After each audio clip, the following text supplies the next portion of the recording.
Well, the Defence Ministry will establish a fourth service to address digital threats, which will be at the same level as the Army, the Air Force and the Navy. The new Digital and Intelligence Service, or the DIS, will integrate the Singapore Armed Forces capabilities to deal with security threats. It's expected to be set up by the last quarter of this year. The DIS will allow the SAF to consolidate its digital capabilities and better train and fight as a networked and integrated force. It builds on the existing C4I community, or the Command, Control, Communications, Computers and Intelligence. The C4I includes military intelligence experts, as well as full-time national servicemen under what's called the Cyber NSF scheme. The DIS will also focus on reaping the full potential of emerging digital tech like cloud, data science and AI. The ministry says the establishment of the service is in line with the SAF's vision of being a next-generation defence force by 2040.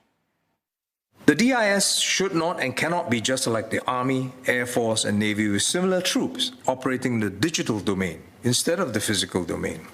The nature of the digital domain and threats therein require different skill sets, mindsets, what we call tactics, techniques and procedures. I think that's intuitive to most. The SAF envisages that the type of soldiers we recruit for the DIS service, their training, their force structure will be different. But some traits must be maintained for soldiers across the four services. The adherence to SAF core values, the operational mindsets, the resilience that lead to mission success, and above all, a commitment to the shared mission to enhance Singapore's security and peace. The Republic of Singapore Air Force has acquired an unmanned aerial vehicle that can not only operate in a wider range of environments, it can also be used independently or part of an existing fleet. The Orbiter 4 CRU-AV's small size allows it to operate in more areas, like in urbanized and confined places.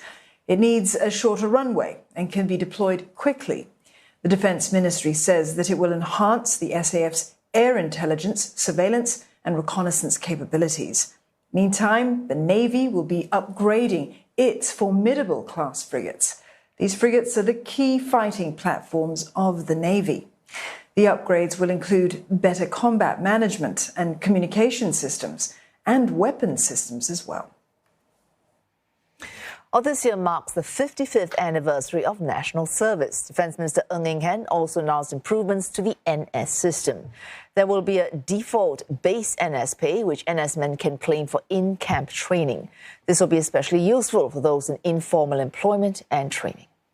The base NS pay is set at $1,600 per month and will be prorated for the duration of the NS call-ups.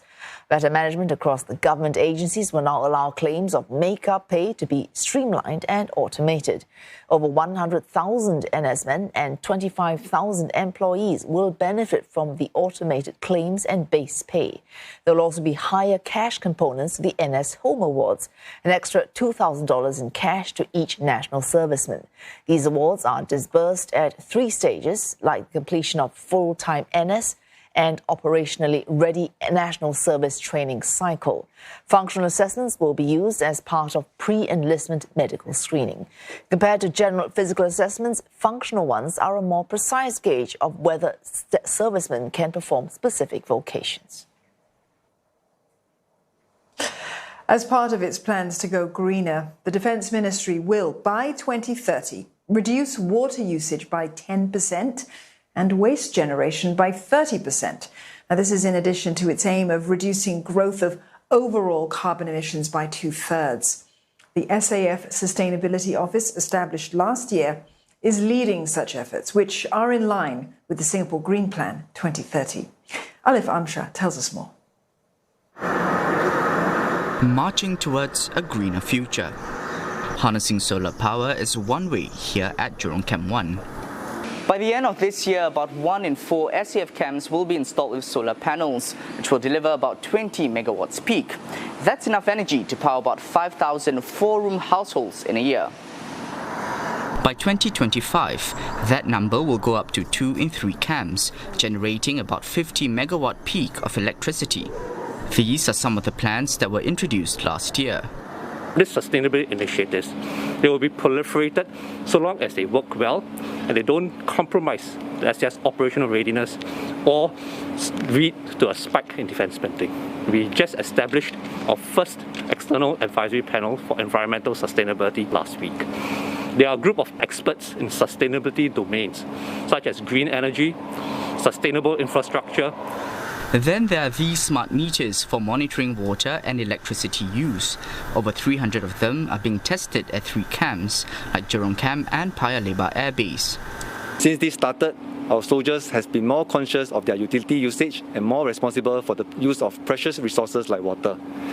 Our camp commanders have also been proactively monitoring usage patterns to study consumption behaviours in hopes of encouraging good and sustainable habits among servicemen. The pilot is set to be completed next year, before being rolled out full-scale to other camps and bases. The SAF has also started to recycle food waste at 14 cook houses. Food waste is collected and sent to a reclamation plant, which will be turned into biogas to produce energy.